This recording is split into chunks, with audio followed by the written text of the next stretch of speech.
নমস্কার বন্ধুরা, আটানা ভোলাগ আমার চ্যানেলে আপনাদের স্বাগত। আজকে আমি একটি টেস্টি রেসিপি নিয়ে এসেছি। খুব ঝাল ঝাল হবে রেসিপিটা। আজকে আমি বানাবো ডিম দিয়ে কচুরলতি। কচুরলতি ভাপা করব ডিম দিয়ে। তো গরমে তো বেশ ভালোই জমে যাবে খাওয়াটা। তো তার জন্য আমি প্রথমে নিয়েছি কচুরলতি। কচুরলতিটার খোসা ফেলে ছোট ছোট টুকরো টুকরো করে কেটে নিয়েছি। নিয়ে 2-3 বার খুব ভালো করে জল দিয়ে ধুয়ে নিয়েছি। টুকরোটাগুলো আমি ছোটো ছোটোই করেছি। আর আজকে কচুরলতিটা না আমি কাঁচাই করব, যেহেতু এটা ভাপা করব, ওই জন্য এটাকে না আমি সিদ্ধ করব না। এতে একটা মশলা দেব, সেই মশলার জন্য নিচ্ছি বেশ খানিকটা রসুন, একটা কাঁচা লঙ্কা আর পেঁয়াজের একটা পেস্ট বানিয়ে নিচ্ছি। নিয়ে এটার মধ্যে আমি প্রথমে দেব, কচুরলতিটার মধ্যে দিচ্ছি প্রথমে আমি 1 চামচ হলুদ গুঁড়ো, 1 চামচ ঝাল লঙ্কার গুঁড়ো, অল্প একটু লবণ আর বেটে নেওয়া মশলাটা। লবণ কম হয়েছে, আমি আর একটু লবণ দিয়ে দিচ্ছি এর মধ্যে। দিয়ে আমি দুটো টমেটো কুচি দিয়ে দিচ্ছি। দিয়ে এটাকে না আর দিচ্ছি গুড়। আমি এখন চিনি ব্যবহার করি না, এখন গুড় ব্যবহার করি।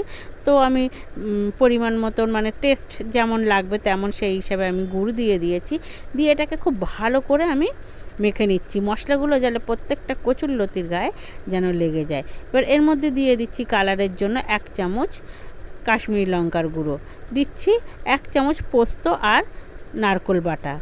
দিয়ে সবগুলোকে আবার ভালো করে আমি মাখিয়ে নিচ্ছি। দেখুন মাখাটা কত সুন্দর হয়েছে, কালার হয়েছে খুব সুন্দর। এটা না খেতে খুবই সুন্দর হয়, আরও ভাপা বানাবো তো আরও টেস্ট হবে। এর মধ্যে দিয়ে দিচ্ছি আমি অল্প একটু তেলটা দিয়ে মেখে আমি কিছুক্ষণ এটাকে ধরে রেখে দেব। আর এদিকে আমি ডিমটাকে সিদ্ধ করে নিয়েছি, নিয়ে মাঝখান দিয়ে লম্বা লম্বি করে ডিমটাকে কেটে নিয়েছি। কড়াইতে আমি সর্ষের তেল দিয়ে দিচ্ছি। আর এদিকে মাখার সময় আমি অল্প একটু তেল দিয়েছিলাম। তো কড়াইয়ের তেল গরম হয়ে গেছে, ভালো করে কড়াইয়ের গায়ে না আমি তেলটাকে লাগিয়ে নিচ্ছি। এর মধ্যে এবারে মেখে রেখে দেওয়া কচুরলতিটা আমি ঢেলে দিলাম সবটাই। দিয়ে এটাকে না একটু ভালো করে নাড়িয়ে নেব। যেহেতু এটা না আমি ভাপে বসানোর পরে আর নাড়াবো না, ওই জন্য আমি এটাকে প্রথমেই খুব ভালো করে নাড়িয়ে তেল মশলা কচুরলতির গায়ে ভালো করে লাগিয়ে নিচ্ছি। বেশ কিছুক্ষণ ধরে নাড়িয়ে নেব। এটা নিয়ে এটাকে না আমি ডিম দিয়ে ভাপে বসিয়ে দেবো মিনিট 20 জন্য। তো এটাকে আর নাড়াবো না বলে এইভাবে আমি করে নিচ্ছি। এবার এর মধ্যে দিয়ে দিচ্ছি কেটে নিয়েছিলাম যে ডিমগুলো, সেই ডিমগুলো আমি এর মধ্যে আমি বসিয়ে দিচ্ছি আস্তে আস্তে। সব ডিমগুলোর ওপরে আমি আস্তে আস্তে করে সাজিয়ে দিচ্ছি। আর এটা তো নাড়াবো না, ওই জন্য আমি এইভাবে দিচ্ছি। তো কচুরলতির থেকে একটু তেল মশলা তুলে ডিমের উপরে আমি দিয়ে দিচ্ছি। দিয়ে না এটা ঢাকা দিয়ে 20 মিনিট বসিয়ে রেখে দেবো। আর এটা আমি ছোট ওভেনটাই দেবো, পুরো লো ফ্লেমে বসিয়ে রেখে দেবো। আর এটা না ননস্টিক প্যানেই খুব সুন্দর হয়। তো চেষ্টা করবেন ননস্টিক প্যানেই করতে। এমনি কড়াইতে করলে না নিচে আটকে যাওয়ার সম্ভাবনা থাকে। যেহেতু এটা আমি ভাপা করব, নাড়াবো না বারবার, ডিমও ভেঙে যাবে, ওই জন্য না এটাকে এইভাবে ননস্টিক প্যানে করলে বেশ ভালো হয়। তো এটাকে খুব ভালো করে ফুটিয়ে নিয়েছি। নিয়ে দেখলাম এখনও ওটা না জল আছে। তো এর গায়ে পুরো জলটা না মেরে নিতে হবে, ওই জন্য আমি ঢাকা দিয়ে আরেকটু ফুটিয়ে নিচ্ছি। জল শুকিয়ে এসছে, ঢাকনা খুলে এর মধ্যে দিয়ে দিচ্ছি আমি অল্প একটু চুটকি মতন 1 চুটকি মতন আমি গরম মশলার গুঁড়ো দিয়ে দিচ্ছি।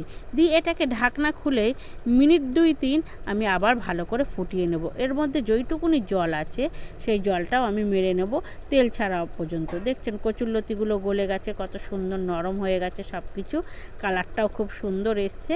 তো বন্ধুরা, আমার রান্নাটা আপনাদের ভালো লাগলে একটা লাইক দেবেন, আর কমেন্টে অবশ্যই জানাবেন রান্নাটা কেমন হয়েছে। আর আপনারাও বাড়িতে এইভাবে বানিয়ে খাবেন, খুব টেস্টি হয়, সবাই ভালোবাসবে খেতে এটা। আর ডিম দিয়ে তো খুব অসাধারণ একটা রেসিপি হয়। তেল ছেড়ে দিয়েছে, আমার রান্নাটা হয়ে গেছে। এবার এটা না গরম গরম আমি সার্ভ করব। ভাতের সঙ্গেই খেতে বেশি ভালো লাগে। চেষ্টা করবেন ভাত দিয়েই খাওয়ার আর গরম গরম খাওয়ার। তো এটা বেশ তেল ঝাল ঝাল একটা টান নুন ঝাল থাকবে। এই রান্নাটা আপনাদের খুবই ভালো লাগবে। বাড়িতে করবেন এবং কমেন্টে অবশ্যই জানাবেন যে কেমন হয়েছে খেতে।